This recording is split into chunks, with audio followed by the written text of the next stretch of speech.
제가 받은 질문은 이제 음부강화에 대한 질문인데요. 음부강화가 지금 빠진 게 옳으냐, 넣는 게 옳으냐, 또는 음부강화를 넣어서 고백하면 어떠냐, 이런 질문이 올라왔다. 제가 그렇게 들었어요. 저는 음부강화 고백이, 그러니까 지금 음부에 내려가시고라는 것이 있어도 되고 없어도 된다라고 생각을 합니다. 그런데 어떤 의미로 이 음부강화를 넣느냐, 또는 어떤 의미로 이 음부강화를 빼느냐, 여기에 따라 달라지는 것 같아요. 그러니까 음부강화를 뺐던 이유는 로마 가톨릭 교회가 이제 그 음부강화를 어떻게 사용하고 있냐면, 선조 림보, 그러니까 림보는 림부스라는 가장자리라는 단어에서 온 거예요. 그래서 지옥에 가장자리가 있다면 이 가장자리에 구약의 성도들의 영혼이 거기 가 있는 거예요. 로마 가톨릭은 구약의 성도들의 영혼은 지옥 가장자리에 있어요. 그랬는데 예수님이 이제 십자가에서 죽으시고 지옥에서 구약의 성도들을 끌어서 천국으로 옮기신 거예요. 이제 그것을 사도신경의 음부강화, 지옥에 내려가시고의 의미로서 이제 봅니다. 우리는 그것을 믿지 않는 거예요. 그래서 이것을 뺐을 때 이런 의미로, 이런 의미가 아니야라는 의미로서 뺄 수 있다고 생각을 합니다. 넣는 건 뭐냐? 넣었을 때에는 즉 독일 개혁교회랄지 네덜란드 개혁교회랄지 또 많은 장로교회, 서양에 있는 많은 장로교회에서는 이것을 포함시켜요. 근데 이때 포함시키는 건 뭐냐? 우리 개혁교회에서는 이 음부에 내려가시고를 두 가지 의미에서 바라봅니다. 하나가 무엇이냐면, 예수 그리스도께서 십자가에 죽으셨을 때 우리가 당하게 되는 지옥의 고통을 당하신 것이다. 그래서 우리에겐 더 이상 지옥의 공포가 없다, 지옥의 고통이 없다라는 의미. 또 하나는 무엇이냐면, 이 음부라는 표현 속에서 죽음 자체예요. 그래서 예수 그리스도께서는 실제로 죽으셨다, 실제로 죽음 가운데 있으셨다라는 의미입니다. 그래서 그런 해석과 함께 이 항목이 포함될 수 있습니다. 그리고 그런데 이걸 넣을 거냐 뺄 거냐 가지고 교회가 소모전을 펼칠 필요는 없다고 생각을 합니다. 또 한 가지 질문은, 교회가 독자적으로 이것을 포함시켜서 고백하면 어떻습니까? 지금 아마 포함시켜서 고백한다는 것은 이제 한국 교회이죠. 한국 우리 장로교회에서 이거 우리 교회에서 포함시켜서 고백하면 어떻습니까라는 건데, 만일 교회가 정치적으로 어디에 소속되어 있는가에 따라 다른 것 같아요. 만일 이 신앙 고백서는 교단의 고백서입니다. 그래서 교단이 만든 그 고백서를 통일적으로 우리가 갖는 소유한 이런 신앙 고백서이기 때문에 같이 고백해야 돼요. 다른 걸 고백하면 안 되는 것이죠. 그래서 소속된 그 교단의 고백서를 대로 하는 게 맞다라고 생각을 하고요. 만약에 그런 것이 없이 아주 독자적인 이것을 넣어서 고백하는 어떤 독자적인 교단이다, 거기에 소속되어 있다면 그 고백서를 또 고백하면 되겠죠. 그러면 우리가 다음 내용으로 넘어가 보겠습니다. 다음 내용은 사도신경의 해석입니다. 그래서 개혁교회는 사도신경을 어떻게 해석해 왔는가라는 것이죠. 그 내용을 보도록 하겠습니다. 먼저 개혁교회는 새 교리의 창시자가 아니라 옛 교리의 계승자임을 밝히기 위해서 사도신경을 받아들일 뿐만 아니라 바른 방식으로 해석하고 가르쳤습니다.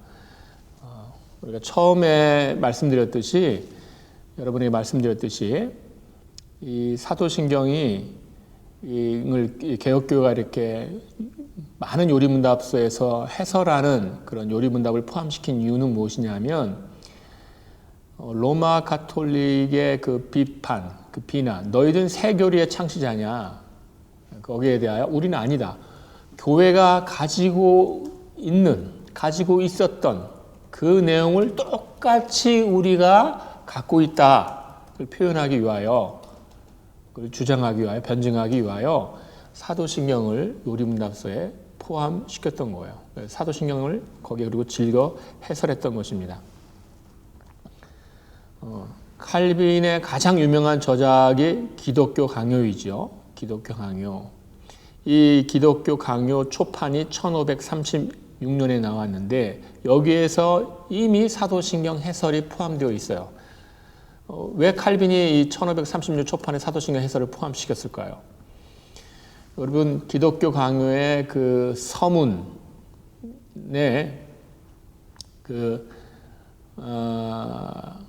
프랑스 왕에게 쓰는 편지가 있습니다.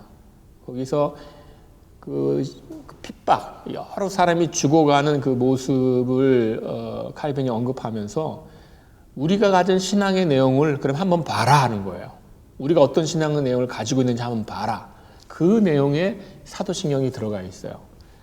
그래서 우리가 갖고 있는 신앙의 내용은 지금 무슨 새롭게 만든 게 아니라 사도신경에 있는 내용을 정말 잘 믿고 있는 것이다, 이런 것이죠.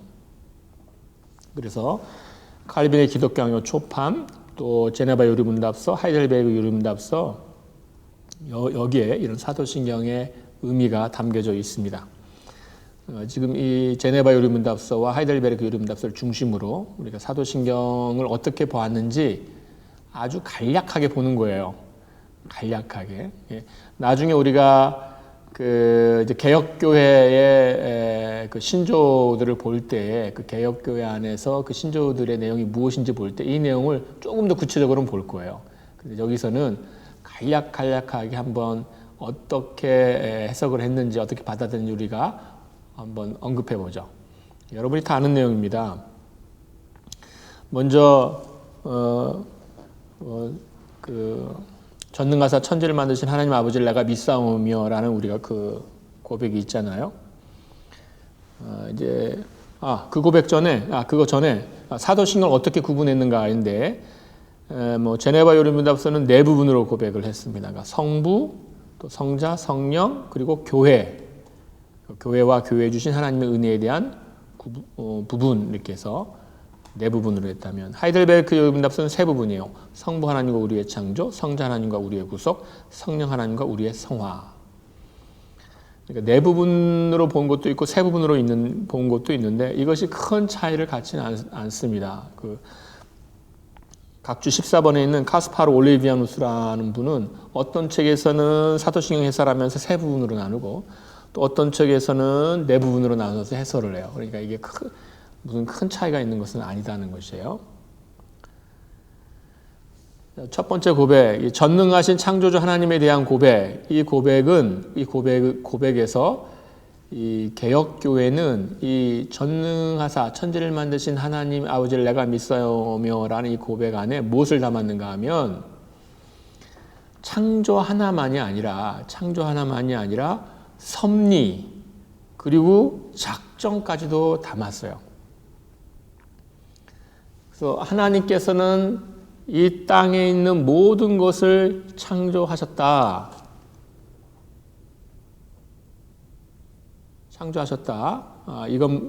이것만이 아니라 피조물에 대한 보존과 통치까지도 설명을 했던 것입니다. 그래서 피조물의 보존과 통치는 무엇이에요? 섭리이죠. 섭리를 말하고 또 이 섭리하시는 것, 어떻게 보존하시고 어떻게 통치하시느냐? 하나님의 결정에 따른 것이다. 하나님의 섭리에 따른 것이다. 이래서 하나님의 장적까지, 즉 하나님의 주권을 강조합니다. 거기에 구체적인 문장을 가져온다면 풍년과 흉년, 건강과 질병 등이 우연이 아닙니다.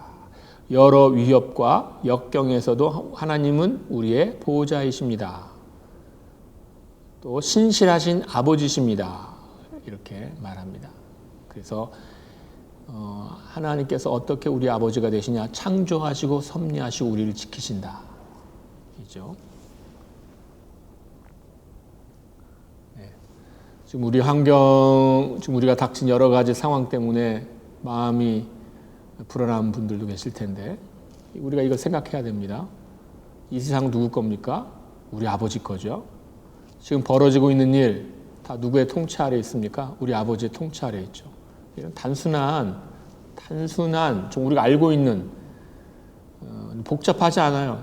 그러나 당연하고 단순한 이 고백 안에서 우리가 머무른다면 지금 상황들에서 너무 번잡할 필요가 없다고 생각을 합니다. 자, 그래서 개혁교회는 이 전능하사 천지를 만드신 하나님 아버지에 대한 고백에서 단순히 창조만이 아니라 섭리 그리고 작전까지도 가르쳤구나. 이걸 우리가 생각해 보았어요. 두 번째는 그 외아들 우리 주 예수 그리스도에 대한 부분에서 호칭을 생각합니다. 외아들이다. 그러니까 이게 무슨 의미냐? 아들 되심. 그리고 우리 주님이신 것, 예수라는 것, 그리스도라는 것, 이 호칭 하나하나를 해설을 하면서 예수 그리스도의 존재와 그 사역의 의미를 밝힙니다.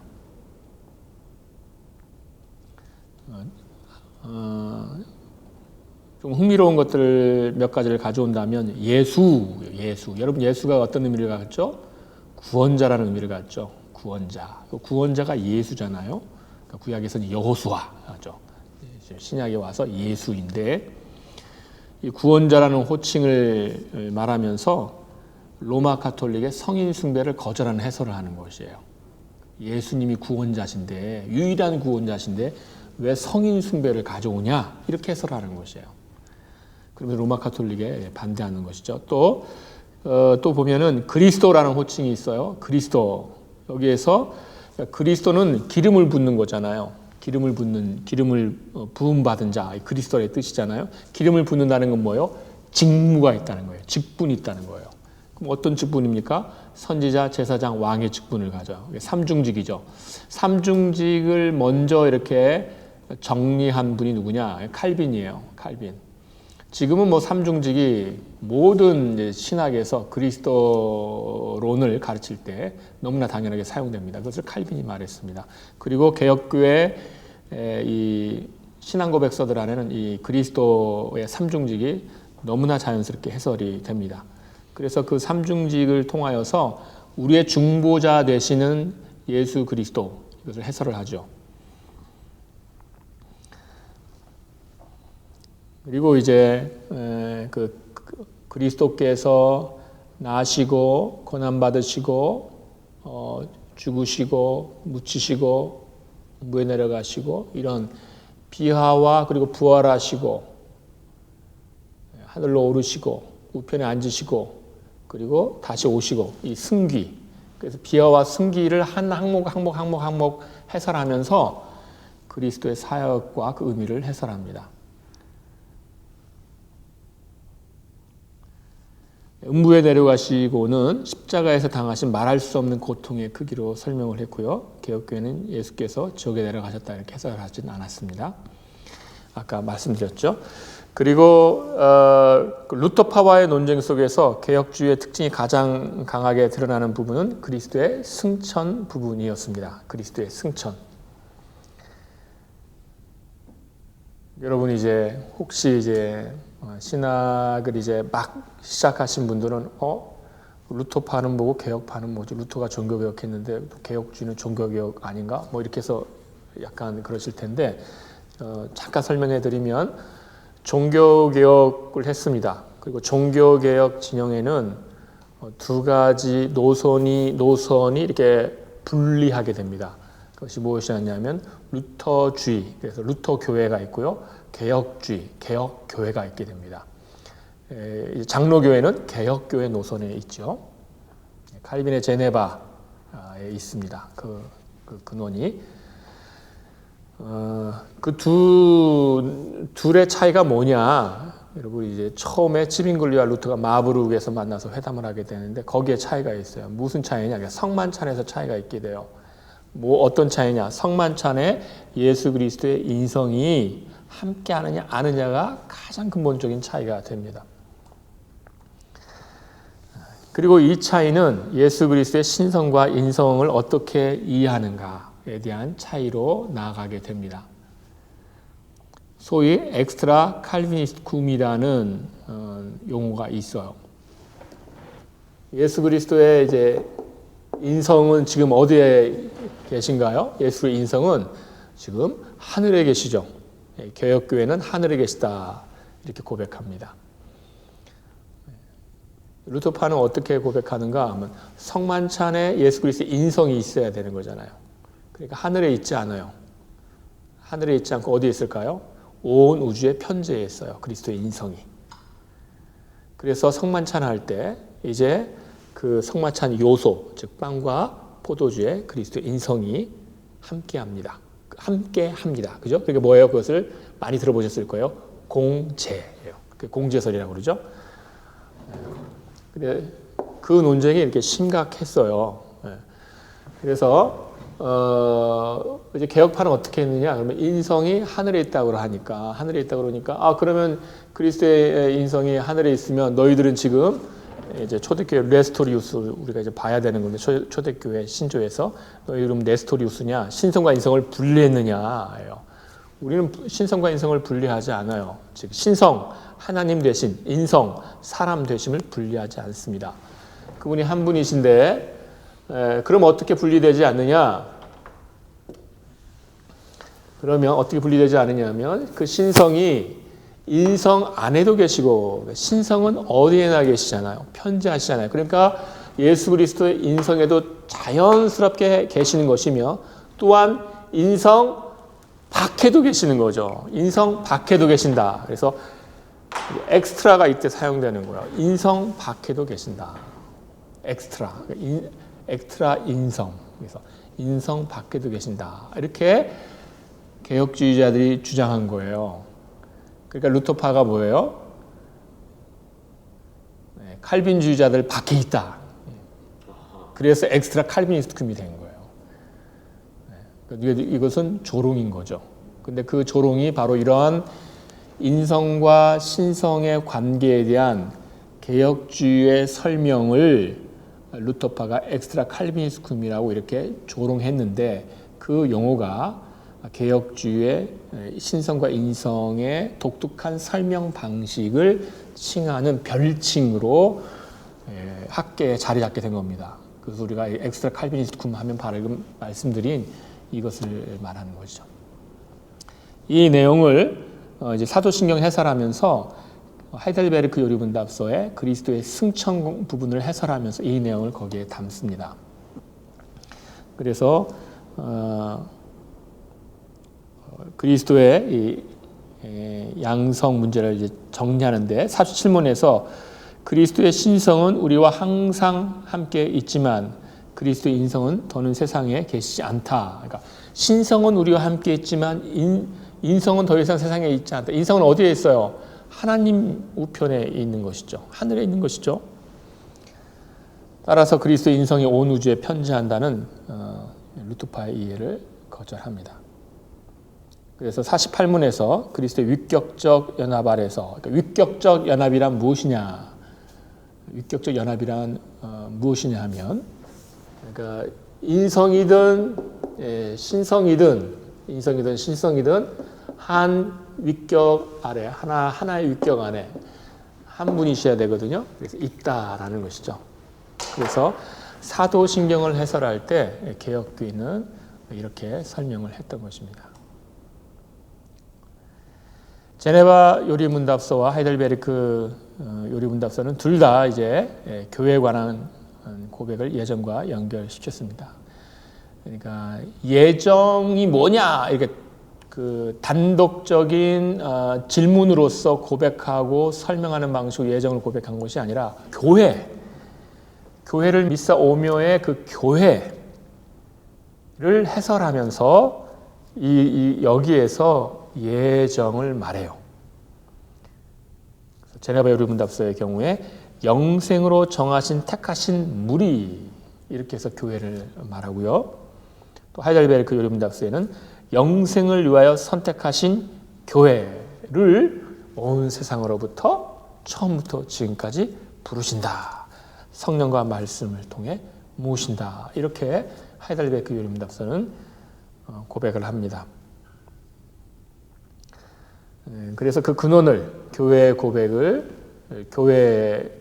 통해서 그 교회의 그 근원을 하나님의 예정의 기원까지 올라가서부터 시작을 합니다. 로마 가톨릭의 교회 정의와 이제 다르게 된 거죠. 로마 가톨릭 교회는 어떻습니까? 로마 가톨릭 교회는 그 교황을 머리 둔 그 가시성에 그 중심을 둔다면, 개혁 교회는 예정을 따라서 있는 그 무리를 성령과 말씀으로 부르셨다.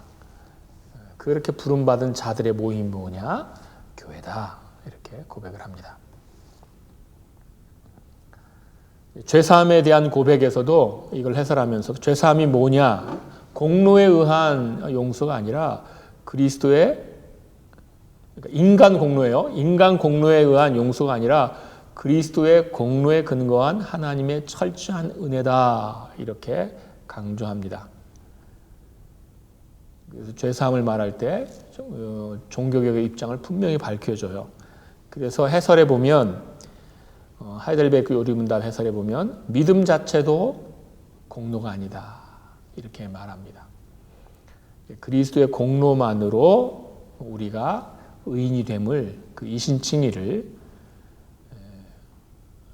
아주 자세하게 강조하며 설명하고 있습니다. 사도신경 해설은 이렇게 그 구절을 따라가며 그리스도께서 우리를 위해 행하신 일과 그리스도의 그 공로에 근거한 구원을 설명하기에 적절했습니다. 이렇게 사도신경 해설을 통해 신앙의 핵심적인 내용을 가르칠 수 있었으므로 그리스도인들이 믿어야 할 바가 사도신경에 요약되어 있다. 이렇게 말할 수 있었습니다. 우리가 믿어야 할 바가 뭐냐? 사도신경에 잘 요약되어 있다는 거죠. 그래서 사도신경을 우리가 참 빨리 이제 고백하죠. 그냥 막 고백을 하기도 하는데 사도신경에 담긴 의미들을 한번 생각해 보는 것도 굉장히 좋을 것이라고 우리가 생각을 합니다. 자, 오늘 했던 내용 우리가 잠깐 생각해 볼까요? 오늘은 사도신경에 집중했죠. 사도신경의 그 이름의 유래가 뭐냐? 사도들이 만들었나? 그렇지 않죠. 그러나 왜 우리가 사도신경이라고 불러요? 사도들의 가르침을 포함하고 있기 때문에, 사도들이 우리에게 전달해 준 복음의 핵심을 담고 있기 때문에. 자, 여러분, 또 우리가 사도신경 그 내용의 유래를 보았죠. 그 내용이 우리가 볼 때 우리가 배울 게 많이 있습니다. 특별히 저는 이 내용에 전달이 있고, 세례받을 자에게 전달이 있고, 그리고 세례받을 자를 복창했다. 그래서 트라디치오 심볼리와 레디치오 심볼리, 굉장히 교회 안에서 우리가 생각해 봐야 될 것이에요. 그래서 신앙 내용을 잘 전달하고, 전달받은 자는 그 내용을 잘 고백하고, 이것이 교회 안에 있어야 되겠다. 그래서 교회 안에 세례받기 전에 이러한 문답의 양식으로 있었고, 그것이 크레도의 양식으로 바뀌고, 점점점 해서 사도신경의 현재의 모습은 후에 나타나지만 그 기원은 교회에 아주 거의 처음으로 올라간다. 우리가 보았습니다. 그리고 그리고 개혁교회 안에서 이걸 어떻게 해석했는지 보았죠. 여러분 이 내용 잘 생각하시고, 혹시 질문들이 있으면 여러분이 질문해 주시죠.